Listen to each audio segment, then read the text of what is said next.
দীপার কথা ভেবে কান্নায় ভেঙে পড়েছে সূর্য।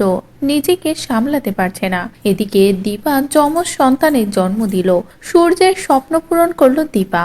যখনই দীপা মা হতে চলেছিল, সূর্যই বলেছিল সূর্যের যমজ বাচ্চা চাই, যে কিনা একজন দীপার মতো দেখতে হবে আর একজন সূর্যের মতো হবে। দুজনের মনের ইচ্ছাই যেন পূরণ হয়, আর ঠিক সেটাই হলো। আর এই খবরটা যখনই সূর্য জানতে পারে তার বাবার কাছ থেকে যে দীপার যমজ সন্তান হয়েছে, তাও আবার একজন কিনা সূর্যের মতো দেখতে আর একজন দীপার মতো, তখনই সূর্য পুরো অন্যরকম হয়ে যায়। সূর্যের মাথা থেকে যেন সবটাই ঘুরে যায়। সূর্য সবকিছু ভুলে ছুটে চলে আসে হসপিটালে। সেখানে এসে দীপা এবং নিজের দুই সন্তানকে দেখে পুরো অন্যরকম হয়ে যায়। সূর্য কান্নায় ভেঙে পড়ে নিজের দুই সন্তানকে দেখে। তাদেরকে দেখে কান্নায় ভেঙে পড়ে বুকে টেনে নেয়। এদিকে দীপার কাছেও ক্ষমা চায়। সূর্য বুঝতে পারে সে কত বড় ভুল করে ফেলেছে।